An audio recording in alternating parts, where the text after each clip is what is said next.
I think boxing-wise, he's going to give Canelo fits. Don't believe he can hurt Canelo. Just believe that Crawford hasn't been in the ring with anybody this powerful. He just need to be left unsaid. I understand he's articulating like his point of view, like, look, this is all natural work. We're just working hard at it. We're doing XYZ. I wonder, will people say that, no, Canelo was going down and he hadn't had enough? That there might be an excuse for that. So. Before the Terence Crawford match, Stephen A. Smith talks about Canelo Alvarez's notably larger frame, saying it makes many wonder how the size differential will impact the result.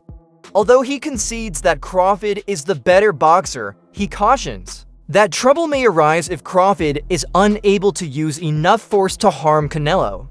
Smith's comments draw attention to worries about the physical difference and how it might affect the eagerly awaited fight. Canelo Alvarez's esteemed trainer. If you like this, please subscribe Punch Vista and click the bell icon for more latest and interesting videos. I think my initial reaction would be to say that I think that Crawford would be the superior boxer, as great as Canelo is, as seasoned as he is, with 65 fights, if I recall, on his record. I think boxing-wise, he's going to give Canelo fits. Don't believe he can hurt Canelo. Just believe that Crawford hasn't been in the ring with anybody this powerful.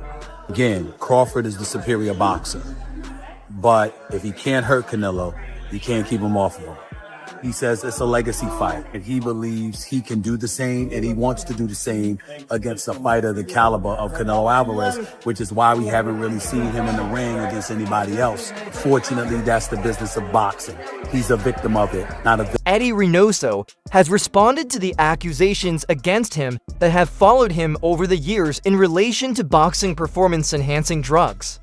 In the past, Reynoso has been charged with supplying or permitting fighters who train at his gym to use drugs, but he has consistently refuted these allegations.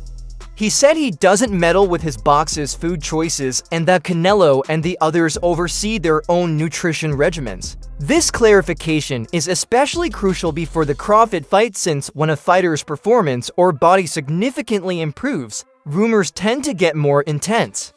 Reynoso is adamant that he stay away from any direct engagement in nutrition or supplement administration and instead concentrate on training methods, skill development, and mental preparedness. Despite coaching a number of fighters, 7 by some counts, who have failed urine tests over their careers, Eddie Reynoso says, starting now, I'll be working 100% with a team that I can supervise. I've let the boxers who have come to me to train have their own nutrition team. So all of these fighters popping because of their nutrition team.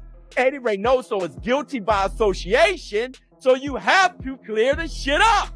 That's what I was saying about Victor Conte when he came with his transparency. I'm doing the same now with Eddie Reynoso. He knows he has to clean that shit up. I suggest to Eddie Reynoso, if you're going to be 100% in control of the nutrition team, join Snack. They got hyper-exfoliated, futuristic, hyperbolic chain. Get Nello on Snack. Hey, brother, Nello on Smack with the futuristic 1.121 gigawatt, brother, please. Eddie Reynoso has made it plain that Canelo Alvarez is not at fault. According to Reynoso, each situation should be evaluated separately, and fighters are ultimately in charge of what they put into their bodies. Reynoso claims that Canelo has consistently kept up a clean program and has exercised caution while consuming any foods or supplements ahead of Terence Crawford and Canelo Alvarez's eagerly awaited fight. Boxing corruption at its absolute finest, but how does it connect to Eddie Reynoso and Canelo team? So Rodriguez Jr. failed his test after the Galal fight. He set the record for the most punches landed in that fight. It even prompted people like Sonny Edwards during the fight to say, this is weird. And yet, he will not be punished. In fact, he'll be kind of rewarded because he's going to get ordered an immediate rematch for the WBC belt. The only thing he's got to do is have a 12-month probation period with random testing. Now, WB are doing this because they have ruled it proven unintentional use. It just so happened he took stuff that was extremely beneficial to his conditioning. Here is the WBC official statement. Feel free to pause this and read it. But what's it got to do with these two fine gentlemen? Well, Rodriguez Jr. is part of Canelo team, and he was rumoured to be managed by Eddie Reynoso. Eddie Reynoso has since came out and said, no, I don't manage him, blah, blah, blah, blah, and he distanced himself. Now, why that's important is because Eddie Reynoso has been connected to, I think now, 6 or 7 fighters who have all failed their drugs tests. The rumour around town, now this is just a rumour, and definitely not true, is that these two may have smoothed things over with the WBC, maybe used their position of power to get Rodriguez Jr. a bit of a lenient sentence, put it that way. Again, that's not true, I've just completely made that up. But what is unbelievable is a fighter nowadays can actually fail a drugs test and not be punished whatsoever. In fact, can be rewarded. Unbelievable. Crawford's strength coach has made a daring prediction. He confidently stated that the camp is ready and that Terence would beat the living daylights out of Canelo. His remarks demonstrate Crawford's team's conviction that Canelo's size and experience will be overcome by their fighter's strength, conditioning, and unwavering work ethic.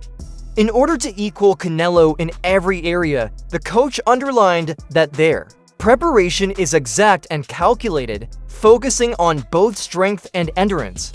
As fans question whether Crawford's strength at a heavier weight will actually be sufficient to challenge an experienced champion like Canelo, this statement has fueled an already raging build-up. According to some experts, the fight's outcome may depend on the size of the ring. Listen, I get a lot of texts asking how I'm doing, how camp is going, so I figured I could just put it up in one post. So I'm in the mountains. This dude's about to beat the brakes off Canelo and be the greatest boxer of all time, and I get to play a part in it. All is well, truly well. We good. I'm good. I'm real. Crawford may use his mobility, speed, and strategic positioning to hold Canelo at bay in a ring of normal size. As demonstrated by his defeat to Dimitri Bivol, Canelo has a hard time against opponents who keep their distance and use lateral movement. Standing toe-to-toe fighters frequently irritate him and throw off his flow. Crawford has a much better chance of setting the pace and directing conversations if the ring's dimensions encourage mobility. However, the bout can turn into a lot more physical contest if Canelo can swiftly narrow the distance. Jim Gray, a veteran sportscaster, has offered his thoughts on the fight. The ring is standard size. I think Bud beats his ass all around the ring for 12 rounds. If Canelo want to come forward and get the whooping, that's what he gonna get. But that's the thing. In that last Skull fight, he didn't want to take the fight to Skull. So if Canelo don't come to fight, I don't want to see Crawford stand in the middle of the ring and take that type of risk. Because Crawford, you talk about retirement, but he can still go on after this. So he ain't got to take that punishment. He can run it back with him. I don't want Crawford forced into a dog fight with Canelo. No, I think he gonna whoop his ass off. Describing it as a great match between two boxers with outstanding histories, he gave Terence Crawford equal credit for his divisional dominance and commended Canelo Alvarez for his consistent performance in a variety of weight classes. The respect that both men enjoy in the sport is reflected in Gray's fair assessment. He admitted that the struggle is not only for titles, but also for heritage. That concludes today's video, as each man aims to cement his legacy in boxing history. Keep an eye out. Till the next time.